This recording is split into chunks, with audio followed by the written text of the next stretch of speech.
Good afternoon. We begin this broadcast with the news that one of the children on the annual outing of the Fern Elementary School was accidentally drowned in the bay this afternoon. The name of the victim is being withheld until the parents are notified. More news on the tragic affair is expected. It was not Rhoda. Rhoda's too self-reliant a child. It certainly wasn't Rhoda. The name of the victim of the drowning at the Fern School picnic is Claude Daigle, the only child of Mr. and Mrs. Dwight Daigle. He appears to have fallen into the water from an abandoned wharf. It is a mystery how the little boy got on the wharf, but his body was found off the end of the landing, wedged among the pilings. There were bruises on his forehead and hands, but it is assumed these were caused by the body washing against the pilings. And now, national news. Oh, that poor child. Poor little boy. They'll send the children home immediately. They must be on their way now. But, Monica, I don't know what to say to her. Children get these shocks all the time. Life's a grim business. Darling, You sound like Fred Astaire, tip-tapping across the room. What have you got on your shoes? I run over my heels. And Mother had these iron pieces put on so they'd last longer. Well, I'm afraid I can't take any credit. It was Rhoda's idea entirely. No, you penurious little sweetheart. Well, I'll tell you one thing, Rhoda. I think you worry too much when you're not the best at everything. A present? The first is from Emery, a pair of dark glasses to keep the sun in those pretty eyes. I'll try them on. Now, who is this glamorous Hollywood actress? Now, for the second present. This was given to me when I was 8 years old. Has a garnet set in it. We'll have to change it for turquoise, since turquoise is your birthstone. But couldn't I have both stones? The garnet too? But of course you may. Am I to keep this now? You're to keep it till I find out where to get the stone changed. Then I'll put it in my box. Leroy. Guess I'm pretty early, Miss Pinbach. It's my day for doing the kitchen on this side. Yes, Leroy, but you can begin in the bedroom today. I like garnets, but I like turquoise better. I thought you should have some presents today. You wanted that school medal very much, didn't you? It's the only gold medal Miss Fern gives. And it was really mine. It was mine. The medal was mine. Oh, don't forget it. I won't. Leroy! Have you completely lost your senses? You spilled water on Rhoda's shoes. Oh, I'm sorry, ma'am. I guess I was just trying to hurry. Now, Monica, I'm sure it was an accident. He didn't mean it. He meant to do it. Oh, I never, I'm just clumsy. Now, Leroy, please. Go about your work. Yes, ma'am. He has the mind of an 8-year-old, but he has managed to produce a family, so I keep him on. Anyway, I'll be upstairs in case you need me. Goodbye, Monica. Thank you. You're welcome. Mother, you know we didn't really get to have our lunch because Claude Daigle was drowned. Yes, dear, I heard on the radio. Claude was drowned, so then they were all rushing and calling and hurrying to see if they could make him alive again, but they couldn't. So then they said the picnic was over and we had to go home. Yes, dear, but I'm so glad that you're home now. So could I have a peanut butter sandwich and some milk? But dear, did you see him taken? Yes. Then they put a blanket over him. But did you see him taken from the water? Well, yes. They laid him out on the lawn and worked, but it didn't help. Now, I want you to get these images right out of your mind. I don't want you to be frightened or bothered at all. You know, these things happen sometimes, and we just have to accept them. I thought it was exciting. So could I have a peanut butter sandwich now? Well, yes. I'll get it for you. Rhoda, have you been naughty? Why, no, Mother. What will you give me if I give you a basket of kisses? Well, I'll give you a basket of hugs.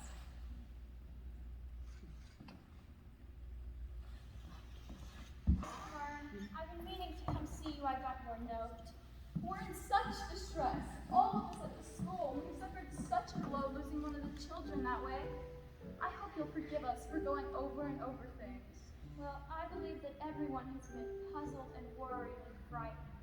I don't think I've ever known any happening to puzzle so many people in so many ways. And I can help so few of them. I've just come from seeing Mrs. Daigle. Of course, our first thought was of her. Others are touched only lightly by this tragedy. She will have to live with it the rest of her days. I know. I've seen her several times, and each time she has asked me to find out from you if you had any clue where the penmanship medal might be. The penmanship medal. Was it lost? Yes, it wasn't found with the body and has completely disappeared. Well, I didn't know of this. Oh, Good morning, Miss Fern. good morning, Rhoda. Mother, could I go and sit under the scuppernong arbor and read my book? Yes, of course, Rhoda. It's shady there, and you can watch me from the window. And I like to be where you can see me. Oh, well, was that a new book? Yes, Elsie Dinsmore, the one I got a surprise from Sunday school. Well, I'll be here. I'll be right there all the time. Goodbye, Miss Fern.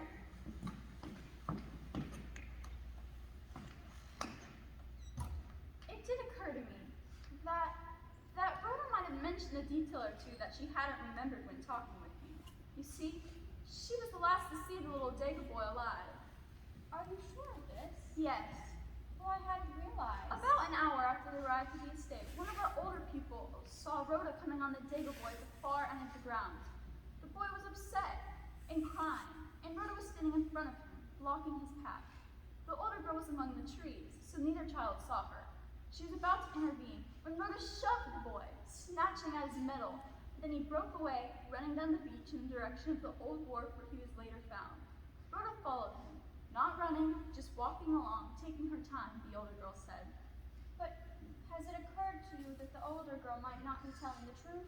That isn't at all likely. She's one of the monitors we'd appointed to keep an eye on the younger children. She's 15 and has been with us since kindergarten days.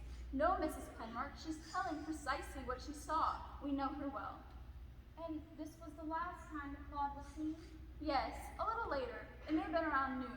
One of the guards saw Rhoda coming off of the wharf. He shouted a warning, but by then, she was on the beach again, so he decided to forget the matter. The guard couldn't identify the girl by name, but she was wearing a red dress, he said. And Rhoda was the only girl wearing a dress that day. At 1 o'clock, the lunch bell rang, and Claude was missing when roll was called. You know the rest, I think. Well, yes, but this is very serious. If Rhoda was seen on the wharf. Not serious, really, when you've seen as much of how children behave as I have. Children conceal things from adults. Suppose Rhoda did follow the Dagger boy into the wharf. So many things could have happened quite innocently. He may have concealed himself in the old boathouse, and then, when discovered, backed away from Rhoda and fallen in the water. Well, yes, that could have happened. Now, Claude, although he looked frail, was an excellent swimmer. And of course Rhoda knew that. When he fell in the water, she would have expected him to swim ashore. How did she know that treacherous pilings were at the exact spot where he fell? She couldn't possibly. Perhaps the thought in Rhoda's mind was that he'd ruin his new suit, and she would get a scolding for causing it. When he did swim ashore at once, she may have thought, with the logic of childhood, that he'd hidden under the wharf, to frighten her, or to escape her. Then, when it was too late to do anything, she was afraid to admit what had happened. So you think that Rhoda knows something she isn't admitting? I think, like many a frightened soldier, she deserted under fire. But this is not a serious charge. Few of us are courageous when tested. But she has lied, though. Is there any adult who hasn't lied? Well, I shall question Rhoda. I wish you would, though I doubt you'll learn more than you know. Now, Miss Fern, there was something I've been meaning to ask you. There was a floral tribute for Claude's funeral, and it was sent by the children at Fern's school. And I assumed that the children shared in the expense, but I wasn't asked to pay any of it. The tribute wasn't nearly as expensive as the papers seem to think. The money has been collected, the flowers paid for. Well, perhaps that you telephoned me and I was out. No, my dear. We thought perhaps you'd want to send flowers individually. Individually? Individually? Why would I want to send the flowers individually? Rhoda was not friendly with the Daigle boy, and my husband and I had never even met the Daigles. I don't know, my dear. There are 3 of us, you know, and in the hurry of making decisions. Now, you make excuses, but then you admit that you did not ask me to help pay for the flowers, and the reasons you give for not asking are obviously specious. Does this mean in your mind and the mind of your sisters that Rhoda had something to do? There may have been a connection between Rhoda and the Daigle boy's death? I refuse to believe there's any connection. And yet you have acted as if there were. Yes, perhaps we have.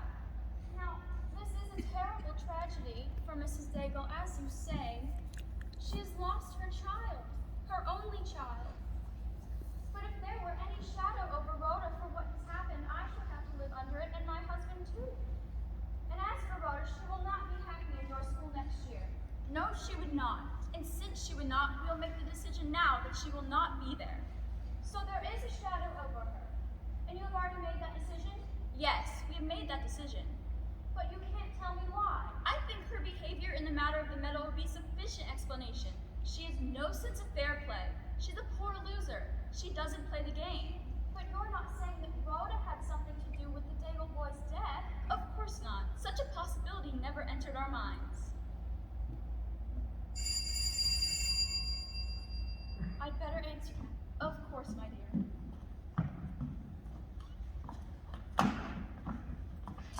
For Mrs. Daigle, Mr. Davis, you didn't have to let us in, you know. You realize we followed you.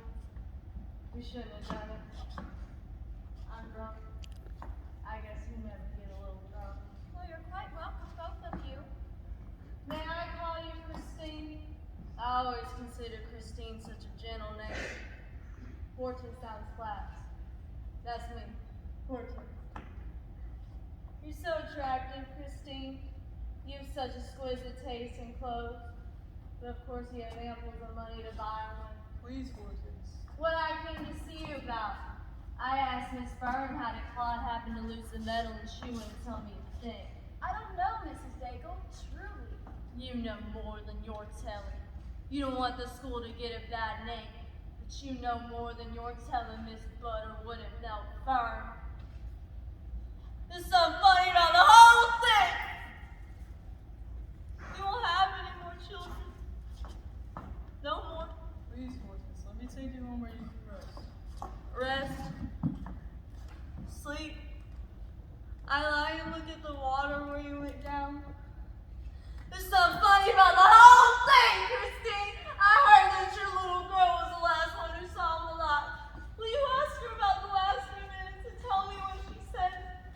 Maybe she remembers some little thing. I don't care how small it is. No matter how small. Oh, my poor little Claude, what did they do to you? I will ask Rhoda, Hortense. Somebody took the medal off his shirt, Christine. It couldn't have come off by accident. I pinned it on myself, and it had a clasp that locks into place. It was no accident. He was such a lovely, dear little boy. Why do you put your arms around me? You don't give a damn about me. You're a superior person and all that. Hortense, Hortense. Oh, God, forgive me. There were those bruises on his hands and that peculiar crescent-shaped mark on his forehead. He must have bled before he died. That's what the doctor said. And where's the medal? Who took the medal? I have a right to know what became of the medal. If I knew, I'd have a good idea what happened to him. And I'm as good as you are. And Claude was better than you, girl. He won the medal and she didn't. I'm drunk. It's a pleasure to stay drunk when your little boy's been killed. Maybe I'd better lay down. We'll go home. You can lie down there. Why not? Why not go home and lay down? Absolutely. Oh, who cares what they think?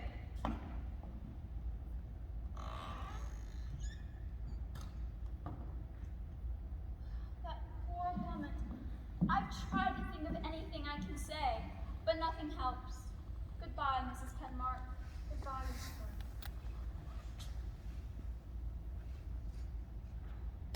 The place where they'll change the stone and rose locket and clean it in one day. They didn't agree to this without a little pressure. Well, I'll get the locket. I know where she keeps it. Good. I had to use pressure, influence, bribery, and blackmail on old Mr. Pegason. He said this little job would take 2 weeks. I told him straight that if he were as busy as all of that, I was handling community chest again this year, and I'd be more than happy to revise his estimate of his contribution. Ah, you found it. I'll take it to the air now, dear Christine. Goodbye, Monica. Goodbye.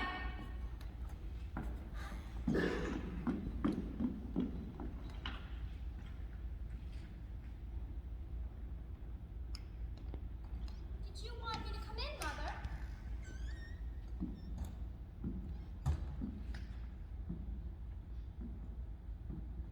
So you have the medal. Claude Daigle's medal. Where did you find it? How did the medal happen to be hidden in the drawer of your table, Rhoda? Now I want you to tell me the truth. I don't know how the medal got there, Mother. How could I? You know very well how it got there. Were you on the wharf at any time during the picnic, Rhoda? At any time? Well, yes, Mother. I went there once. Now, was it before or after you were bothering Claude? I wasn't bothering Claude, Mother. I told him if I didn't win the medal, then I was glad he did. But one of the older girls said that she saw you snatch the medal off of Claude's shirt. Oh, that big girl was Mary Beth Musgrove. She told everybody she saw me. But you see, Claude and I were just playing a game we made up. He said if I could catch him and touch the medal, he'd let me wear it for an hour. How can Mary Beth say I took the medal? I did. But she didn't say that you took the medal. She said that you grabbed it and that Claude ran away down the beach. Did you have the medal even then? No, Mother, not then. How did you get the medal, Rhoda? Oh, I got it later on. How? Well, Claude went back on his promise, so I followed him to the wood. He said I could wear the medal all day if I gave him 50 Rhoda, cents. stop that. Why didn't you tell this to Miss Fern when she questioned you? Oh, Mommy, Miss Fern doesn't like me at all. I was afraid she'd think bad things about me if I told her I had the medal. But Rhoda, you knew how much Mrs. Daigle wanted that medal, didn't you? Well, yes, Mother, I guess I did. But it was silly to want to bury the medal pinned on Claude's coat. Claude was dead. He wouldn't know whether he had the medal pinned on him or not. Oh, I've got the prettiest mother. I've got the sweetest mother. That's what I tell everybody. I say I've got the sweetest mother in the world. If she wants a little boy that bad, why doesn't she just adopt another one? Rhoda! Get away from me! Do not speak to me! We have nothing to say to each other! Okay. Okay, Mother. Rhoda. Did you have anything to do, anything at all, no matter how little it was, with Claude being drowned? No, Mother. I didn't. Anybody here? Hello, Aunt Monica. Hi, honey. Mother! Oh, Christine, you said I might have Rhoda for a while. And there's a package for you. Oh, well, I'm sure it's outside. I think it's for Rhoda, probably from Granddaddy. For me? Yes, Rhoda. When you get it, it must be opened in the kitchen. All right, Mother. I wish she were mine. Can she stay up and have dinner with Emery and me? Well, yes. I've actually asked Regina Tasker over for supper and coffee and to talk about some writing I've been wanting to try. Oh, well, I'll look at the simmering meat sauce. It should nearly be ready. Send Rhoda down at any time. Yes, Monica.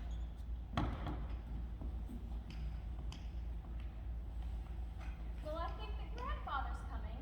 Grandfather? Yes, tonight. Leroy. Oh, Leroy, don't bother sweeping the kitchen. I'll do it myself. Well, I guess I'd better go ask Monica if Grandfather can stay in her extra room. I'll be right back.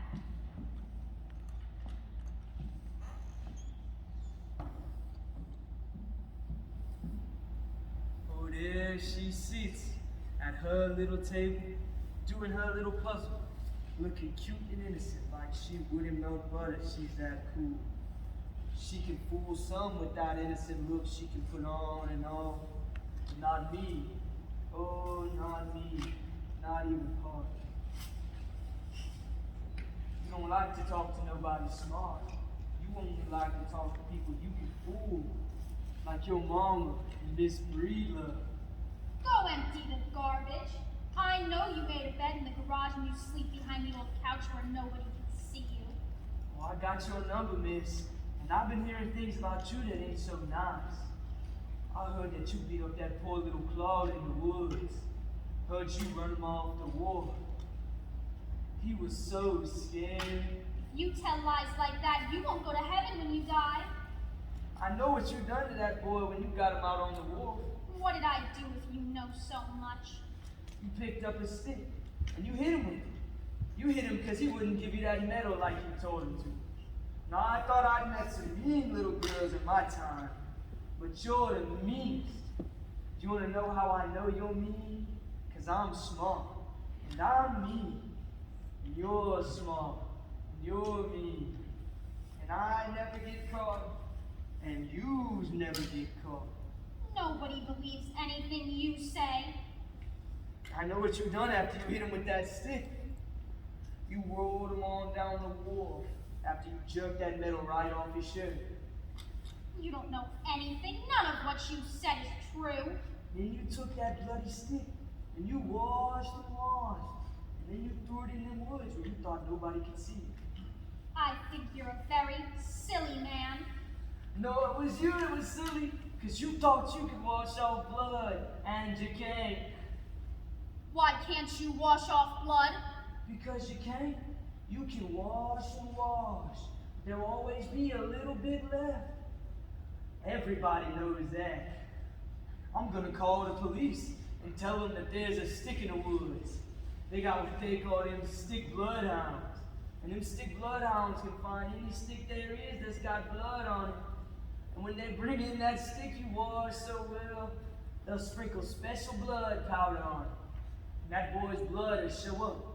It'll show up blue like a robin's egg. What you say about me, it's all about you. You're scared about the police yourself. They'll get you with that powder. What were you saying to Rhoda? Why, Miss Pinlock, we was just talking. Well, just the same, you're not to speak to her again. If I catch you, I will report you. Is that entirely clear? Yes, Miss Pinlock. Mother, is it true that blood has been washed off anything? A policeman can still find it was there if he puts powder on the place. Will the place really turn blue? Who has been talking to you of such things? Is it Leroy? Good evening. Good evening. This is my daughter, Rhoda. Hello, Rhoda. Well, isn't she a little sweetheart? I'm having dinner upstairs. The loss is ours, all ours. You may go now, Rhoda. Yes, Mommy. That's slimmer of sunshine, that one, isn't she? Yes, she is. Since I've told you, I've actually had a letter from my father. He'll be here tonight. Bravo's coming. Yes, he is. Now there's a man I always wanted to meet. By the way, Christine, if you're thinking of writing mystery stories, your father was quite an authority on crime and criminals early in his career. Oh, yes, I know. Which makes the Now, the story I was thinking of writing made me wonder. Tell me, do children often commit murders?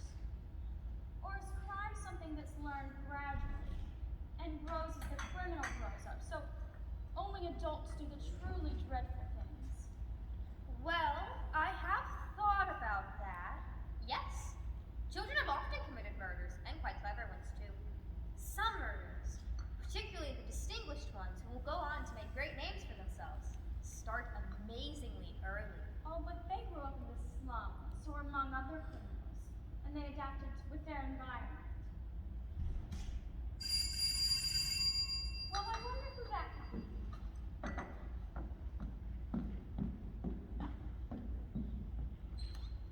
Father! Hello, darling. You said you wanted to see me. I wanted to see you too, so. I'm so glad that you're here. Father, this is Regina Tasker. One of my favorites. She does some impressive research for Classic Crime Club. Haven't you ever considered coming back into the criminology racket? You know, I've always thought the best papers they ever printed were by Richard Bravo. And now your daughter is going to try her hand. At writing? She can't even spell. I was rather stumped by her last question. She was asking me whether criminal children are always the product of environment. Nothing difficult about that one. They are. They say there's a type of criminal born with no capacity for guilt and remorse. Not being able to love, except, well,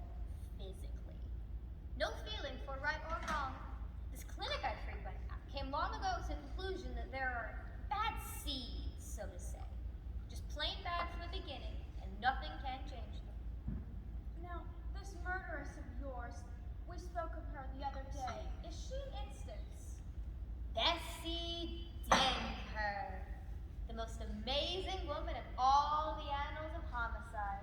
She was beautiful, she was brainy, and she was ruthless.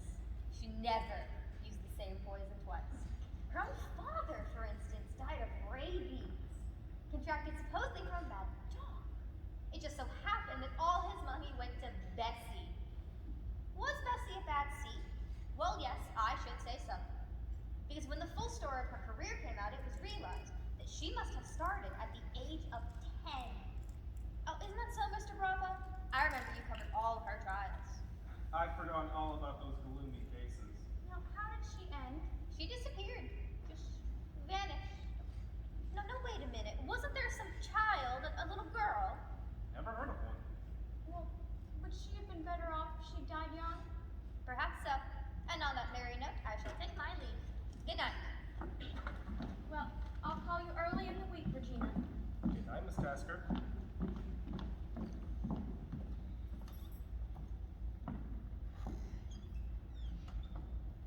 Are you really planning on writing something? Well, I was just asking questions. Am I looking too close, or is there something heavy on your mind? Does something show in my face? Everything shows in your face. It always did. Now, my landlady, you'll meet her because she's offered a wonderful room for you to stay in while you're here. Rhoda's upstairs having dinner with her now.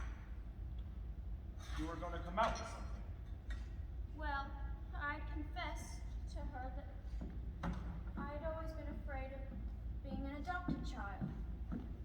I'd been worried that Daddy that I loved so much wasn't my daddy. Has something made you think of this lately? Yes, What is it? my daughter. Rhoda. What about her? Well, she terrifies me. I'm afraid for her. I'm afraid of what she may have inherited from me. Father, whose child am I? Mine.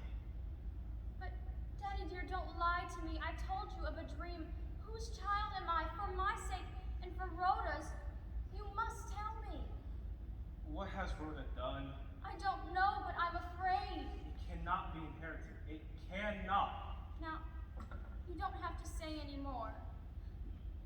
I was found somewhere. I know the place. I don't think you could. You were less than 2 years old. Well, I either remember it or I dream it. What kind of dream? Well, I'm hiding in the weeds, afraid of my mother. She's calling my name, but I don't answer. Is this a dream? What name did she call? Well, it wasn't Christine. Could it be Ingold? Ingold Dinker. Dinker! You've concealed something from me all these years, haven't you? It was the neighbors that found you and saved you. I was there covering the case for a Chicago paper, and I called my wife to join me. We couldn't resist you. I wish I'd died then. I wish it. I wish it. It hasn't mattered where you came from. You knew nothing but love and kindness from us, and you've given love, kindness, and sweetness all your life. And Rhoda's a perfect, sweet sound little girl. Is she, Father? Is she? Excuse me, but Rhoda has finished her dinner and now she would like a drink. A book. And I haven't met Mr. Bravo. How do you do? I'm Mrs. Breedlove. I promise to put you up and not annoy you. Grandfather! Rhoda! Isn't she perfection? Why do you look at me? I just wanted to see your face. Maybe I should find my room and get ready for the evening. Yes, if you're ready, I can take you now. If you'll be so kind.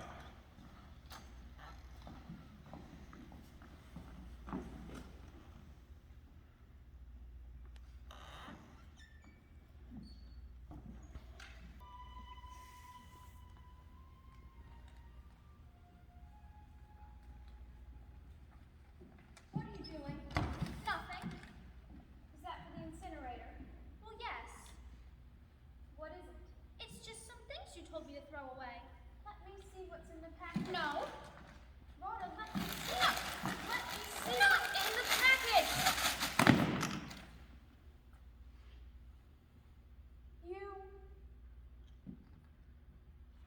You hit him with the shoes, didn't you?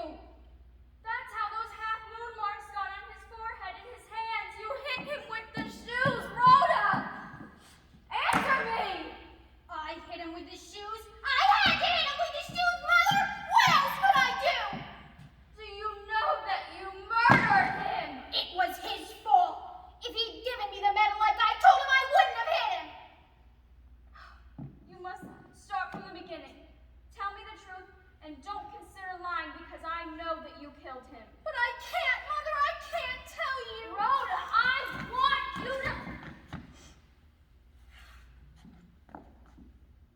I'm waiting on your answer. Tell me the truth. He wouldn't give me the medal like I told him. And then he ran away and hid on the wharf, but I found him there and I told him I'd hit him with my shoe if he didn't give me the medal. And he shook his head and said no. So I took off my shoe and hit him the first time. And then he took off the medal and gave it to me. And then what happened? Well, he tried to run away, so I hit him again. He kept crying and making a noise, and I was afraid somebody would hear him, so I kept hitting him, Mother! I hit him harder that time, and he fell in the water. What are we gonna do, Rhoda? What are we gonna do? Oh, I've got the prettiest mother. I've got the sweetest mother. That's what I tell everybody. Rhoda, please. What will you give me if I give you a basket of kisses? Rhoda, Can't you give me the answer, Mother? If I give you a basket of kisses? how did those half-moon marks get on his face and his hands? He tried to pull himself back up on the wharf. I wouldn't have hit him anymore, only he kept saying he was going to tell on me. Oh, Mommy, please say you won't let them hurt me. Rhoda, I don't know what must be done, but I promise that no one will hurt you.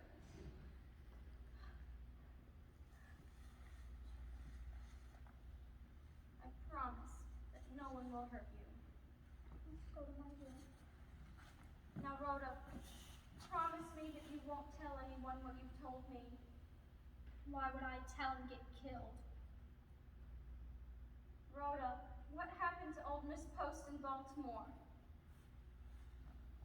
The old woman promised you a crystal ball of opals when she died, but that one afternoon she was with you, she managed to fall down the stairs and break her neck. There was ice on the steps, and I slipped and fell against her. And that was all. That was all. No, I slipped on purpose. Take the shoes. Put them in the incinerator. Hurry, burn them quickly.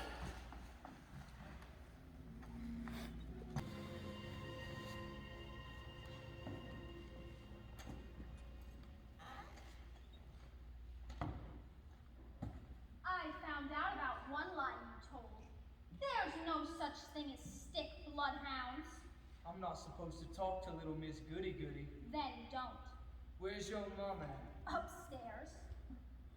But for your own sake, there may not be such thing as a stick bloodhound. There's a stick, and you better find that stick before they do, or it'll turn blue, and then they'll fry you in the electric chair. Do you know what sound the electric chair makes? It goes zzz, and then you shrivel all the way bacon does when your mom was frying. Go empty the garbage. They don't put little girls in the electric chair. Oh, they don't? Well, they got a little blue one for little boys and a little pink one for little girls. Say, I just remembered something. How come you don't go tap-tap when you walk no more? I never had a pair of shoes like that. Oh, but I spilled water on them and I wiped them off. They hurt my feet and I gave them away. You didn't hit that boy with no shoes. You hit him with them shoes, ain't I right? You lie all the time. Then how come I got them shoes? Where did you get them? Came right up in your apartment and I took them right out. It's just more lies. I burned those shoes. I put them in the incinerator and burned them. Nobody's got them.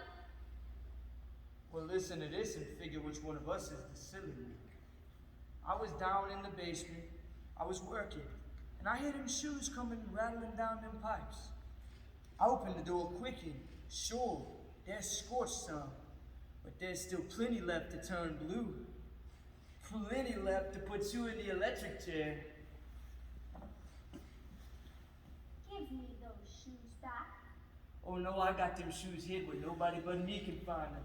You better give me back those shoes. They're mine! Give them back to me! No, I'm keeping them shoes until... Will you give them back, Leroy? I was just fooling and teasing with you. I haven't got your shoes. Bring them back! I was teasing at first, but now I really believe you killed that Claude. You've got them hid, but you'd better get them and bring them back here right here to me! What was he saying to you? Nothing. You may go now, Leroy. Yes, ma'am.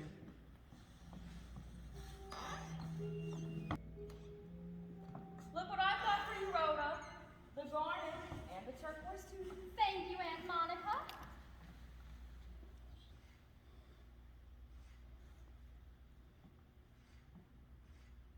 No, the ice cream man. Mother, could I have a popsicle?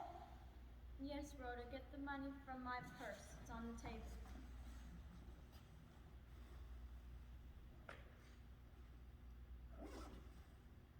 What have you got those matches for?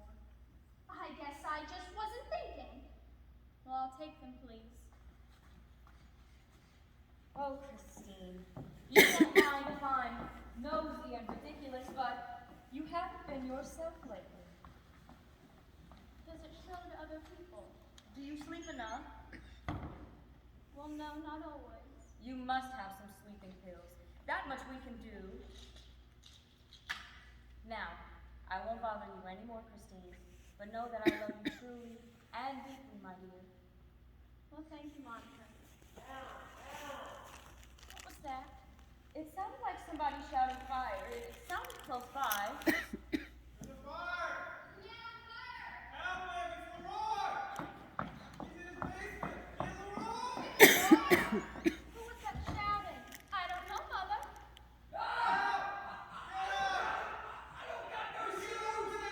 There's a man on fire!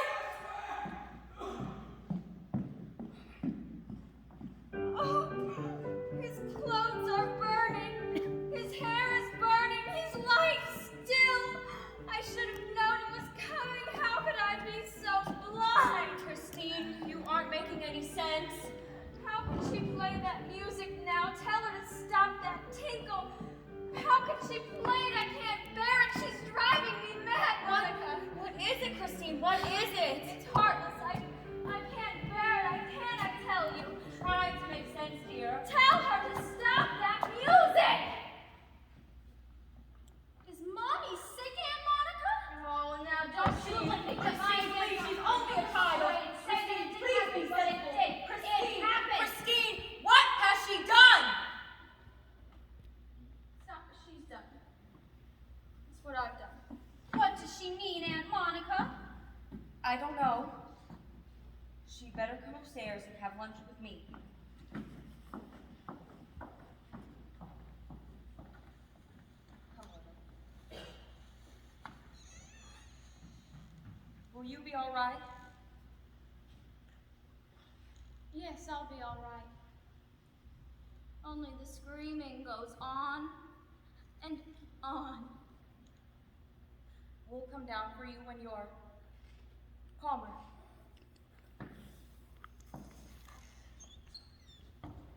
She killed him. She's my little girl and she killed him. But I love her so much. Now Polly loved her dollhouse and she had loved that it had all of the Rhoda, you have some vitamins you need to take. All right, Mother.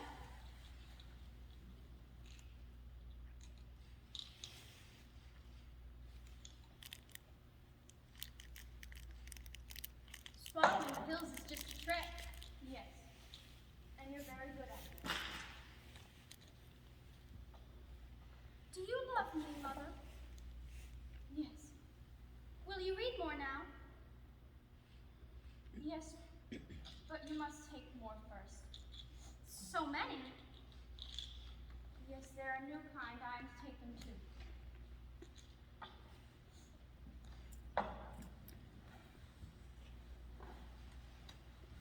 Mother, do you know about Leroy? Yes. I like apricot juice. It doesn't even need ice. It was Leroy's fault, you know. He shouldn't have said he'd tell the police about me and give them my shoes. I know.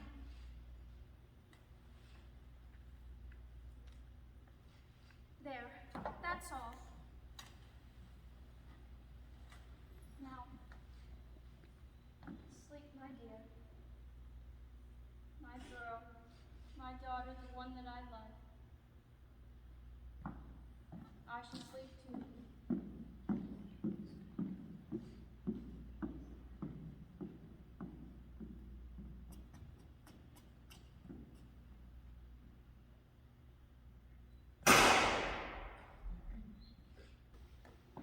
I've made coffee. When it happened, how did you find her? Did you hear the shot? Why, yes, I heard it. She had shot herself after giving Rhoda a deadly dose of sleeping pills. She had obviously planned they'd die together. I don't know how I'll live. I don't know that I will. Mr. Bravo, you have a lot to be grateful for. As you know, if it wasn't for me, you would have lost Rhoda, too. Rhoda! Did you like it, Grandfather? I played it for you. Oh, Rhoda, my Rhoda. What will you give me for a basket of kisses? For a basket of kisses? Oh, my darling, I'll give you a basket of hugs.